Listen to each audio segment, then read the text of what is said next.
Assalamualaikum warahmatullahi wabarakatuh. Nama saya Muhammad Alfian Hanafi.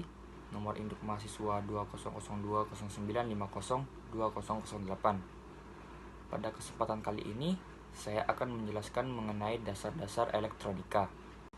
Ada yang namanya elektron dan proton, yang dimana elektronik itu adalah sebuah istilah yang diambil dari kata elektron. Elektron merupakan satu dari 3 materi yang menyusun struktur atom, yakni inti atom atau nukleus, proton dan neutron, dan elektron. Kemudian proton yang bermuatan listrik positif dan elektron bermuatan negatif. Jika sebuah benda kekurangan elektron, maka benda itu dikatakan bermuatan positif.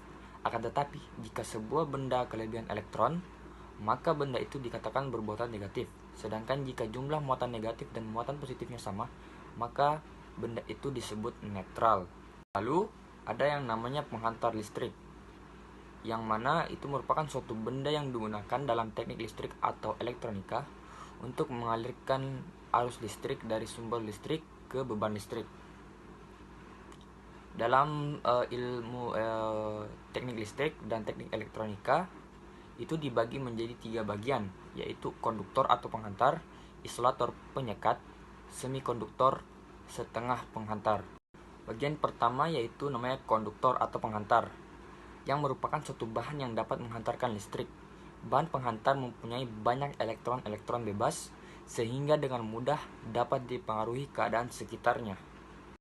Contoh bahan-bahan konduktor itu pada umumnya terbuat dari logam, karena hampir semua logam dapat digunakan sebagai penghantar listrik. Misalnya tembaga, besi, perak, krom, nikel, dan sebagainya.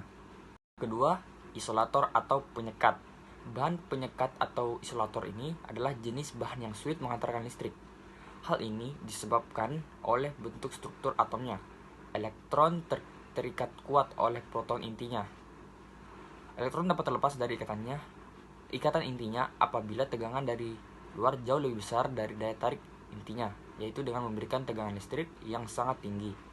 Contoh bahan-bahan isolator adalah yang mampu mengisolir listrik atau panas sampai tidak terjadi kebocoran aliran. Salah satu contoh isolator terbaik adalah karet, karena bahan ini sangat baik mengisolasi listrik maupun panas. Kemudian yang terakhir, yang ketiga, semikonduktor, yang merupakan suatu bahan yang tidak dapat digolongkan penghantar, tetapi tidak pula digolongkan dalam isolator. Makanya disebut bahan semikonduktor. Ada banyak bahan-bahan yang dapat digolongkan sebagai bahan semikonduktor, tetapi yang paling sering digunakan untuk bahan dasar komponen elektronika hanya beberapa jenis saja, seperti silikon, selenium, germanium, dan metal oksidas.